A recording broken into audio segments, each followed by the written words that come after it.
The night air is still, heavy with the kind of silence that presses against your skin. Somewhere in the distance, a lone whistle echoes through an empty corridor. America is a land of wonder and wilderness, but beneath its bright lights and wide roads, something darker lingers. Forgotten towns, sealed buildings, abandoned asylums, and forbidden grounds where the past refuses to die. Our story begins with a question that has haunted explorers and investigators for decades. What makes a place forbidden? Is it danger, law, or something far more sinister? A lingering echo of human fear carved into the walls by time itself. We start in the deep south, hidden beyond a web of back roads in Louisiana. Cypress trees rise from black water, their roots tangled like skeletal fingers. Locals speak of the LaLaurie Mansion in New Orleans, a house so drenched in cruelty that its name alone stirs unease. Built in the early 1800s, it was once the home of Madame Delphine LaLaurie, a woman of wealth and grace in public, and of unimaginable horror behind closed doors. When fire swept through her home in 1834, rescuers uncovered her secret chambers, enslaved people tortured, mutilated, chained in the attic. The mansion still stands, restored on the outside but never truly cleansed. Visitors report screams echoing from empty rooms, doors slamming in the night, shadows darting where no one stands. The city calls it a landmark. The spirits perhaps call it unfinished business. From the humid south, we travel north to one of America's most iconic forbidden grounds, Alcatraz Island. Sitting in the cold waters of San Francisco Bay, the prison was once home to the nation's most dangerous criminals, Al Capone, Machine Gun Kelly, and countless others who lived in solitude among stone and steel. Today, the cells are empty, yet the air still carries the tension of confinement. Guards once claimed to hear whispers through the walls long after lights out. Tour guides speak of footsteps in deserted cell blocks, the clang of metal doors that no longer move, and the faint notes of a banjo, Capone's favorite pastime, echoing from nowhere. Even scientists who've tested the site admit the energy there is different, like the building itself remembers the cries of those who never truly left. But not all haunted places are prisons or mansions. Some are towns, entire communities swallowed by time. Centralia, Pennsylvania, is one such place. In 1962, a fire ignited in the coal mines beneath the town. It's been burning ever since, for over 60 years, turning roads into cracked wastelands and homes into relics of a vanished life. The fire made Centralia uninhabitable, and most residents fled. Only a handful refused to leave. Today, smoke seeps through the ground like breath from a sleeping beast. Road signs melt, and the faint smell of sulfur hangs in the air. It is forbidden now, condemned by the government. But those who wander too close say they hear faint voices in the fog, as if the town itself whispers reminders of its lost life. Far to the east, deep in the forests of Connecticut, lies another legend, the remnants of Dudleytown. Founded in the 18th century, it was a small settlement cursed, some say, from the very beginning. The Dudley family, rumored to have brought with them a dark English curse, saw tragedy after tragedy unfold. Madness, suicide, disappearances, all tied to the same land. By the early 1900s, the town was abandoned. Today, only stone foundations and overgrown paths remain. Locals warn against entering, claiming the forest grows unnaturally quiet there. Birds stop singing, compass needles spin. The few who've dared to camp overnight tell of shadows pressing in, whispers in the dark, and the feeling of being watched by something ancient and unseen. The land is now private property, forbidden to the public, perhaps for reasons more spiritual than legal. Then there's the Trans-Allegheny Lunatic Asylum in West Virginia, a towering Gothic structure that once housed thousands of patients. Built to hold only a few hundred, it became a warehouse for human suffering by the mid-20th century. Overcrowded, understaffed, and filled with the cries of those society chose to forget, The asylum earned a reputation for chaos. Electroshock therapy, ice baths, lobotomies, all performed within those walls. When it finally closed in the 1990s, it left behind a silence so dense it felt alive. Today, paranormal investigators claim it's one of the most active haunted locations in America. They speak of shadows moving behind barred windows, objects sliding across the floor, and a presence that follows them from room to room. Some visitors leave in tears, others swear they hear names whispered in the empty halls. Heading west, we find the Queen Mary, a luxury ocean liner turned hotel, now docked in Long Beach, California. During her decades of service, she carried celebrities, soldiers, and statesmen across the Atlantic. But she also carried death. Hundreds perished aboard her decks, from accidents, wartime collisions, and illnesses. In the ship's engine room, visitors report sudden cold spots, echoes of rushing water, and the sound of boots pacing the floor. The Gray Ghost, as she was nicknamed, still hums with energy. Her ballroom glimmers under dim light, but those who've stayed overnight describe seeing figures in naval uniforms, staring through the portholes before fading into the steel walls. The Queen Mary is part museum, part memorial, and part mausoleum. Few places in America inspire as much fear as the Waverly Hills Sanatorium in Kentucky. Once a tuberculosis hospital during the early 1900s, it was the final resting place for thousands of patients.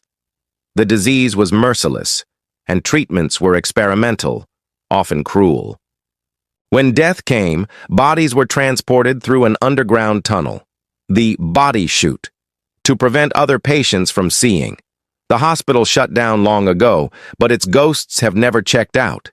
Visitors tell of distant coughs echoing through empty halls, flickering lights that trace their movement, and the sound of rolling gurneys when no one is there. One corridor, known as the Death Wing, is said to radiate an unnatural chill even on summer nights. Investigators who've recorded EVPs, electronic voice phenomena, swear they've captured voices saying, "Help me, I can't breathe," or simply, "Stay." But sometimes the most haunted places aren't marked by death, but by mystery. Area 51 in the Nevada desert stands as one of the most secretive and restricted locations in the world. Officially a U.S. Air Force base, it's been at the center of conspiracy theories for decades. Alien technology, hidden experiments, strange aircraft that defy logic. Guards patrol its perimeter with lethal authority. No one enters without clearance. Yet strange lights often dance across the night sky there, moving faster than any known aircraft. Some claim to have seen figures near the boundary, humanoid but not quite human. The government's silence only fuels the legends. It's forbidden for a reason. But whether that reason is national security or something unearthly remains uncertain. Then there's Skinwalker Ranch in Utah, a sprawling 500-acre property where science and superstition collide. For decades, reports have flooded in. UFO sightings, mutilated cattle, glowing orbs, strange humanoid figures stalking the night. The U.S. government even funded investigations there. Cameras malfunction, radiation spikes, and electromagnetic fields fluctuate wildly. Locals whisper that the land was cursed by Navajo shamans centuries ago, a place where skinwalkers, shapeshifters of legend, roam freely. Today, the ranch is closed off, patrolled by security. Yet even from the fence line, people have captured inexplicable lights and figures. Scientists who've studied the area admit they can't explain it. In the desolate Nevada desert also lies the ghost town of Rhyolite. Once a bustling mining community during the gold rush, it died almost overnight when the mines dried up. Now only ruins remain, skeletal buildings and hollow windows staring across the sand. Travelers who wander there at dusk claim to see miners walking between the ruins, lanterns flickering, tools clanging faintly in the wind. Photographs sometimes reveal figures that weren't there when the shutter clicked. Even the air carries a hum, a vibration that makes you question if the past is really gone or just waiting for the right light to reappear. And not far from there, buried in the Colorado mountains, is the Denver International Airport, modern, busy, but haunted by design. Conspiracy theorists believe it was built atop secret tunnels connected to underground bunkers. The murals inside depict apocalyptic scenes, and the giant blue horse statue outside, nicknamed Blucifer, killed its sculptor during construction. Workers have reported unexplained noises beneath the runways, and some claim they've seen figures moving in the restricted tunnels. The airport denies all of it, but those who walked the corridors late at night say it feels like being watched by more than cameras. Back east in Massachusetts lies the Bridgewater Triangle, a vast region of dense forest and swamp known for centuries of supernatural activity. Native American legends tell of curses cast upon the land. Over time, it's become a magnet for the strange: UFO sightings, glowing orbs, phantom animals, and ghostly apparitions. One section, the Freetown Forest, has seen cult activity, unexplained disappearances, and ritual markings burned into trees. Even seasoned police officers refuse to patrol alone after dark. They say the forest breathes differently, and when the fog rolls in, time itself seems to bend. Not all haunted places are hidden in wilderness. Some exist in plain sight, like the Stanley Hotel in Estes Park, Colorado. Its beauty masks its darkness. Built in 1909, it's best known as the inspiration for Stephen King's The Shining. Guests have reported children's laughter echoing through empty halls, piano music drifting from the ballroom long after midnight, and unseen hands touching their shoulders. Room 217, where King himself stayed, is said to be the most active. Lights flicker, luggage moves, and doors open by themselves. The staff treat it like routine now. For them, the ghosts are simply part of the hotel's charm. Down in Texas, another forgotten site hides beneath the surface: the Yorktown Memorial Hospital. Once a sanctuary run by nuns, it closed decades ago after numerous reports of abuse, malpractice, and mysterious deaths. Now, the halls are crumbling, the walls lined with peeling paint and broken crosses. Paranormal teams claim to have recorded children's laughter, footsteps, and disembodied voices praying in Latin. Some nights, lights flash from the old chapel windows, though there's no electricity. Locals stay away, believing the spirits there are not at peace, but in waiting. In the Pacific Northwest, among towering pines, sits the Northern State Hospital in Washington, once one of the largest asylums in the country. Thousands died there, many buried in unmarked graves across the grounds. Visitors describe seeing figures in nurses' uniforms walking through the mist, their faces obscured. A few have captured photographs showing orbs and silhouettes staring back from shattered windows. Though it's technically off-limits, curiosity draws thrill-seekers every year. Some leave with nothing but goosebumps. Others swear they bring something back with them: a lingering dread, nightmares that don't fade, a sense that someone followed them home. And then there are the places where forbidden meets sacred, like the Native American burial grounds scattered across the country. Centuries old, they are often desecrated by development, their spirits disturbed. Workers on such sites report machinery breaking down, strange dreams, and feelings of guilt they can't explain. Some believe these spirits are merely reclaiming respect long denied. In many ways, the haunting is a reminder that America's soil is layered with both progress and pain. Even cities have their forbidden corners. In New York, deep beneath the streets, lies an abandoned subway station known as City Hall Station. Closed since the 1940s, it's a masterpiece of architecture: curved tiles, chandeliers, and silence. Only glimpsed briefly by passengers on passing trains, it remains off-limits to the public. Urban explorers who've sneaked inside tell of faint whispers echoing through the tunnels, the distant screech of brakes that never come, and the cold rush of air, as if a ghost train still passes through at midnight. Across America, from coast to coast, these haunted and forbidden places tell a story, not just of fear, but of memory.